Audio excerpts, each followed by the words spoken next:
भाग्य प्रारब्ध को बदलते हैं। संतों के दर्शन से बदल जाती है तकदीरें, संतों के दर्शन से बदल जाती है तकदीरें।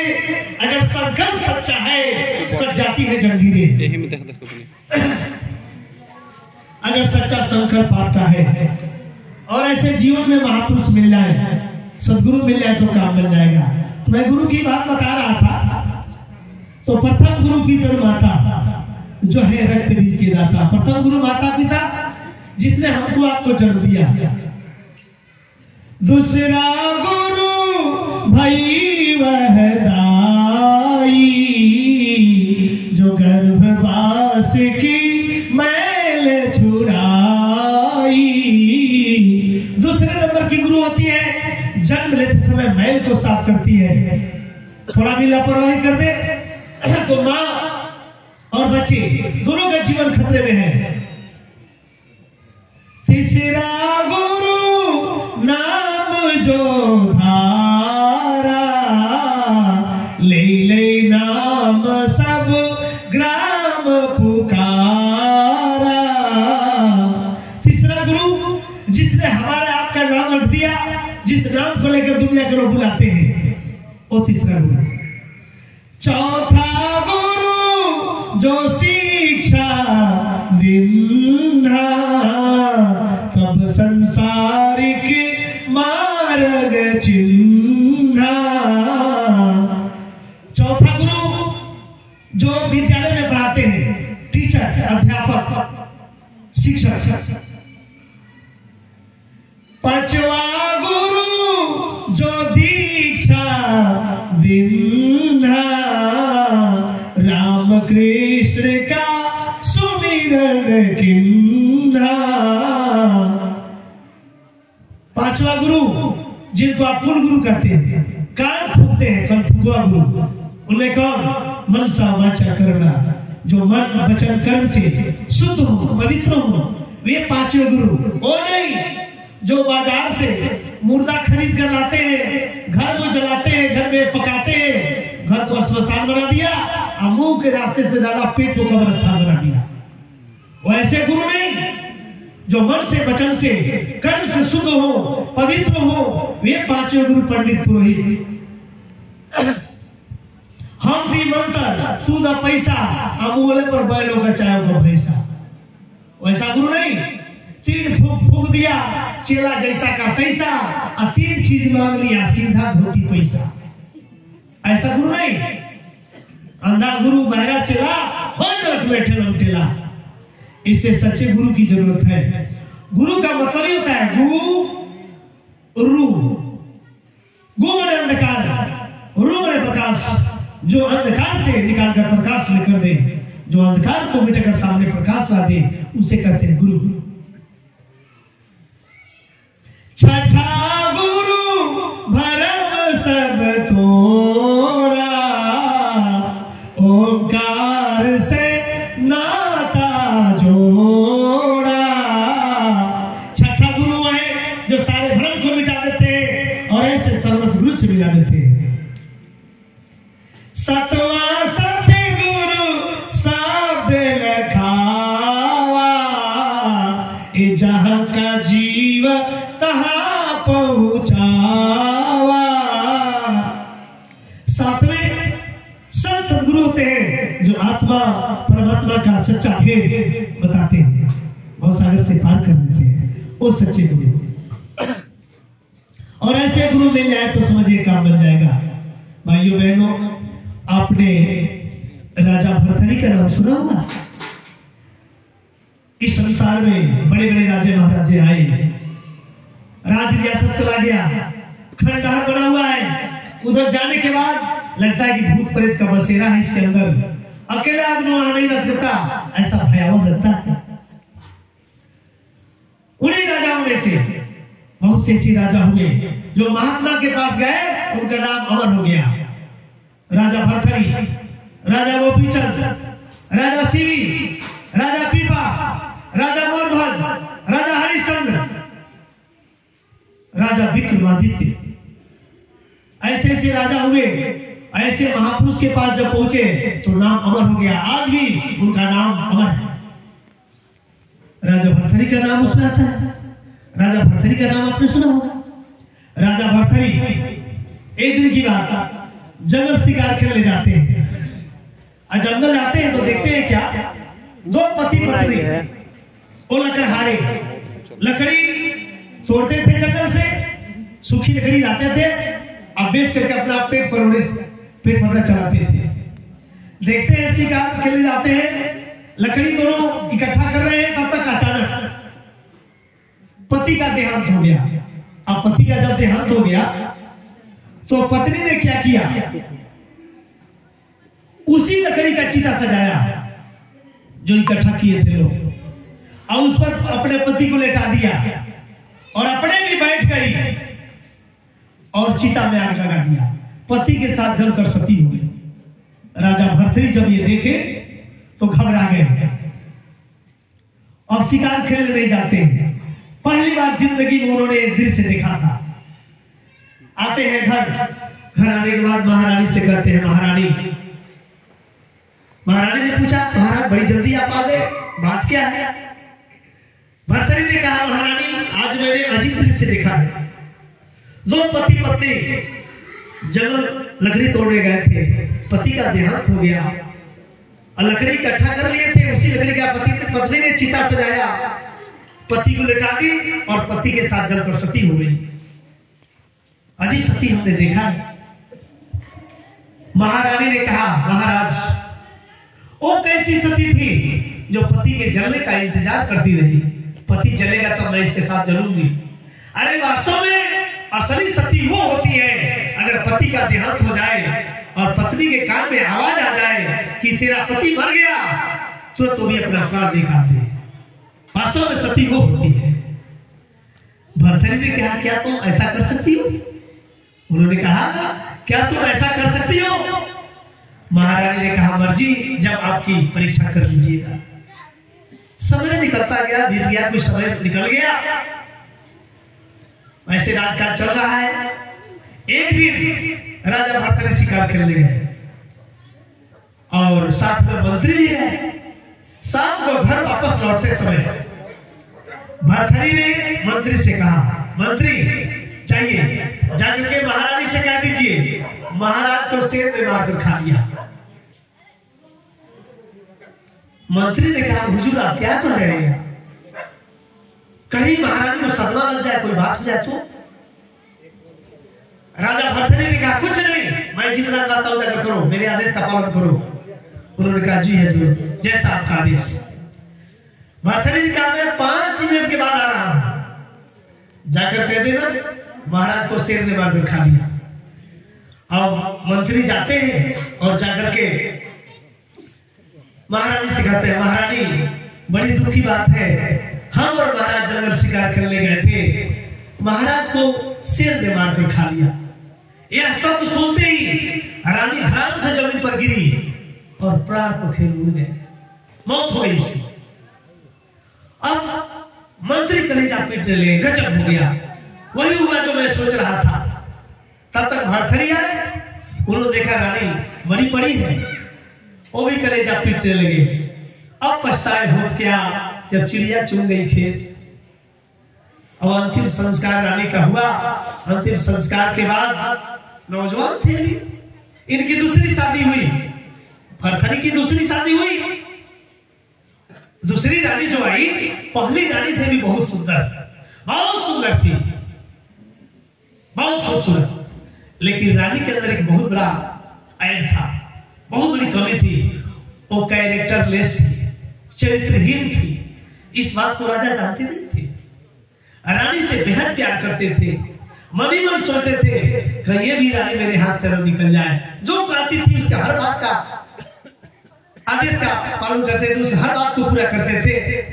ऐसा वह समझिए कि उस राज्य पर रानी ही हुकूमत चलाती थी। उस समय महात्मा गोरखनाथ जी थे गोरखपुर नगर में, और महात्मा गोरखनाथ जी उस समय महात्मा आए थे वहां। महात्मा ने सोचा, अरे भाई ये राजा भर्तृहरि बहुत बड़ा नाम कमाने वाला है, नाम रोशन करने वाला है, कचरे में डूबा हुआ है, इसको निकालना चाहिए। अगर मैं इसको सत्संग सुनाता हूं तो बादशाही का जुनून सवार है, क्योंकि जुनून होता है लोगों के ऊपर, किसी के ऊपर डिग्री का मैंने विद्या का डिग्री का अहंकार, तो किसी को धन का अहंकार, किसी को सुंदरता का अहंकार, किसी को राजकाज का अहंकार होता है। तो इन्होंने विचार किया अगर मैं इसको सत्संग सुनाता हूं तो बादशाही का जुनून सवार है, बात सुनेगा नहीं, दूसरा उपाय निकालना चाहिए। महात्मा गोरखनाथ जी आंख बंद किए और ऐसे हाथ ऊपर किए, एक बड़ा सुंदर फल आ गया, दिव्य फल, वैसा फल इस संसार में नहीं। वो फल लेकर के महात्मा गोरखनाथ जी राजा भरतरी के दरबार में पहुंचे, दरबार लगा हुआ था। गए, भरतरी ने प्रणाम किया, आदर सम्मान दिया, बैठाया। महात्मा गोरखनाथ जी ने कहा राजन मेरे पास समय नहीं है, मैं कुछ विशेष काम से आया हूं, ये अमर फल मैं आपके लिए लाया हूं, इसे आप खा लीजिए। इसको जब आप खा लेंगे तो आपके पास बुढ़ापा नहीं आएगा। मरना तो सबको है, लेकिन जब तक जिंदा रहेंगे इस संसार में आपके पास बुढ़ापा नहीं आएगा, जिम खाते हो एकदम सुंदर शरीर चमकता हुआ नजर आएगा। भरतरी ने लिया, कहा ठीक है महाराज मैं खा लूंगा। महात्मा देकर चले गए। अब राजकाज का काम जब खत्म हुआ तो भरतरी गए रानीवास में। रानी के पास जब गए तो उन्होंने कहा महारानी ये किसी महात्मा का दिया हुआ अमर फल है, इसे तुम खा लो, तेरे पास कभी बुढ़ापा नहीं आएगा, आज जब तुम सुंदर रहोगे तो हम तो ऐसे ही ठीक रहेंगे, तेरे सहारे हम भी जी लेंगे। रानी ने लिया, कहा ठीक है महाराज मैं खा लूंगी, रख दी। और राजा जब चले गए अपने फिर काम काज में लग गए तो रानी ने विचार किया, उस शहर का एक कोतवाल था, कोतवाल से गलत संबंध जोड़ लिया था। रानी ने विचार किया अगर ये अमर फल उस कोतवाल को हम खिला दें तो कोतवाल हमेशा ठीक ठाक रहेगा, और जब वो ठीक रहेगा तो मैं भी ठीक रहूंगी। कोतवाल को बुलाई और कही कोतवाल ये अमर फल है किसी महात्मा का दिया हुआ, इसे तुम खा लो, तेरे पास कभी बुढ़ापा नहीं आएगा, और तुम ठीक तो हम भी ठीक। लिया, कहा ठीक है महारानी मैं खा लूंगा, लेकर चला गया। वो कोतवाल में रानी से सच्चा प्रेम नहीं करता था, माल जीतता था, माल। वो शहर की एक कोठे वाली से प्रेम करता था, सीधे कोठे पर चला गया, कहा मेरी जान इसे तुम खा लो, तेरे पास कभी बुढ़ापा नहीं आएगा, और जब तुम ठीक रहोगे तो हम भी ठीक रहेंगे, किसी महात्मा का दिया हुआ फल है। उसने लिया, कहा ठीक है महाराज मैं खा लूंगी, देकर चला गया, मन का हवस पूरा किया, चला गया। उसके बाद जब वो वेश्या अपने बिस्तर पर जाती है, दिन का काम खत्म होने के बाद उसके अंदर बैराग पैदा हुआ और मन ही मन सोचती है हे प्रभु मैंने जीवन में बहुत पाप किया, बहुत दुष्कर्म किया, अब मैं ये पाप नहीं करूंगी, अब तो इससे जीव गया है, अब तो मैं भजन भक्ति करना चाहती हूँ। अगर मैंने इसको खा लिया तो मेरी सुंदरता बढ़ जाएगी, मेरे चाहने वाले बढ़ जाएंगे, मेरा जीवन तो नर्क हो जाएगा। ये अमर फल अगर राजा भरतरी को खिला दिया जाए तो जनता की सेवा करेंगे। वो सीधे राजा भरतरी के दरबार में पहुंचती है, वो फल लेकर के कहती है महाराज ये किसी महात्मा का दिया हुआ फल, आप इसे खा लीजिए, आपके पास कभी बुढ़ापा नहीं आएगा, जनता की सेवा करेंगे। राजा का होश उड़ गया, अरे इसके पास कैसे चला गया, मैंने तो महारानी को दिया था। उसने कहा अच्छा तो आके बता ये तूने कहां पाया। उसने कहा वो जो शहर का कोतवाल ने मुझे दिया है। कोतवाल को बुलाए और पूछा अमर फल तूने कहां पाया। आनाकानी करना चाहा, म्यान से तलवार निकाले। उन्होंने कहा सर कर दूंगा तेरा, सही जी बता। पैर पकड़ लिया, कहा हुजूर रानी साहिबा ने मुझे दिया है। इतने मूर्ख तो थे नहीं, बात समझ गए। उसी समय बैराग पैदा हुआ, राजपाट पर लात मार दिए और सब भाइयों को दे दिया। वहां से सीधे निकल पड़े, जाकर महात्मा गोरखनाथ जी के चरणों में गिर गए। उन्होंने कहा प्रभु अब मुझे अपना दीजिए, अब इस दुनिया में मेरा कोई नहीं है। जिसे मैं अपना समझता था वो तो नरक का दरवाजा निकली। धिक्कार है मुझे, मैं झूठी परीक्षा में सती नारी का मैंने प्राण ले लिया। और जिसे मैं सुख का साधन समझता था वो घर का दरवाजा निकली।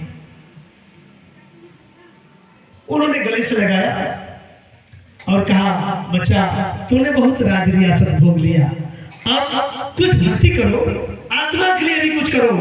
उन्होंने दीक्षा दिया, जहां तक जानते थे, जहां तक उनका पहुंच था, उन्होंने दीक्षा दिया और दीक्षा लेने के बाद साधना में लग गए। जब ये भक्ति करने लगे, उनके मित्र थे गोपीचंद, राजा गोपीचंद, दोनों मित्र थे, दोनों राजा थे। जब ये भक्ति करने लगे, वो भी सब कुछ छोड़ करके चले गए गोरखनाथ जी के चरणों में, वो भी दीक्षा ले लिए। राजा भर्तरी और गोपीचंद दोनों आपस में गुरु भाई, दोनों मित्र और दोनों राजा, दोनों ने दीक्षा लिया, भक्ति करने लगे। तब महात्मा जी ने सोचा, अगर मैं इनका मान मर्दन नहीं करता तो भक्ति ये नहीं कर पाएंगे। तो महात्मा गोरखनाथ जी ने कहा, बच्चा तुम लोग जाओ, तुम दोनों जाओ अपने गांव में, नगर में माता पिता से भिक्षा मांग करके लाओ, हम भंडारा करेंगे और इस भंडारे में दीन दुखियों को हम खिलाएंगे, मुहताजों को खिलाएंगे, तुम्हारा भजन बनेगा। अब जैसे जाते हैं लोग भिक्षा के लिए गांव में, नगर में, हाहाकार मच गया। अरे हमारे महाराज, हमारे अन्नदाता, हमारे प्राणदाता, हमारे महाराज जो सबको देने वाले थे, आज भीख मांग रहे, भीख मांग रहे। चारों तरफ चर्चा हो गया और लोगों ने दिल खोल करके भिक्षा दिया, अन्न धन सोना चांदी रुपए पैसे।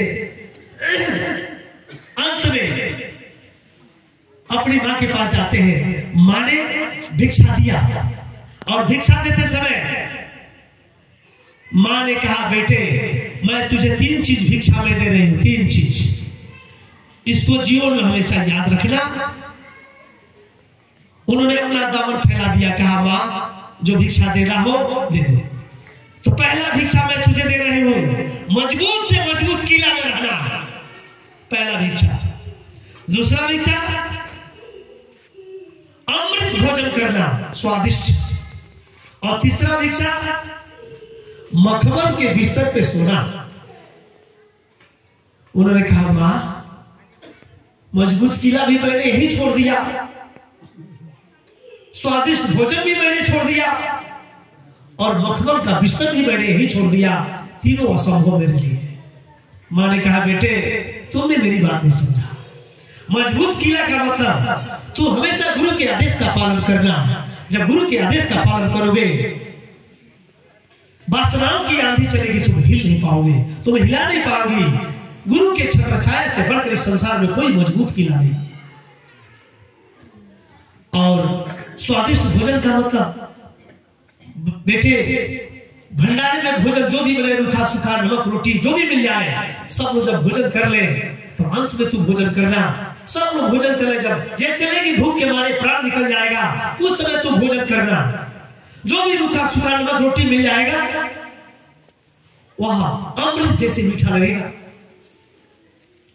और मखमल के बिस्तर का मतलब, बेटे तू हमेशा संगत की सेवा करते रहना और सोना मत जल्दी। जब रास्ते चलते समय तुम्हारा आंख बंद हो जाए नींद के मारे, जहां तू रहना वहीं धीरे से लुढ़क जाना, मखमल जैसे काम करेगा। आए भाइयों बहनों, यह तीनों चीज सत्संगी के लिए, साधक के लिए अनिवार्य है।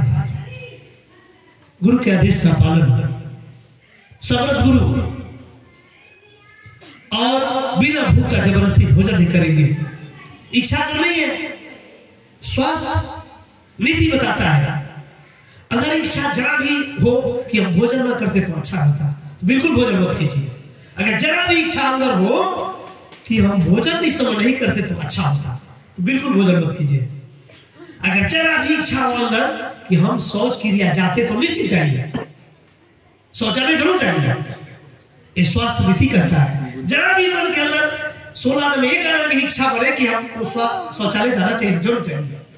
और जरा भी इच्छा बने कि भोजन नहीं करना चाहिए, समझ, बिल्कुल भोजन मत कीजिए, स्वास्थ्य के लिए। लेकिन जबरदस्ती थोड़ा खा लीजिए, अरे थोड़ा खा लीजिए, जबरदस्ती नाक तक चला जाए, ऐसा नहीं। तो लोगों ने भिक्षा मांगा, भंडारा हुआ। भंडारे के बाद महात्मा जी ने सोचा, अगर ये दोनों मेरे पास रहेंगे तो मन अहंकार से भर जाएगा।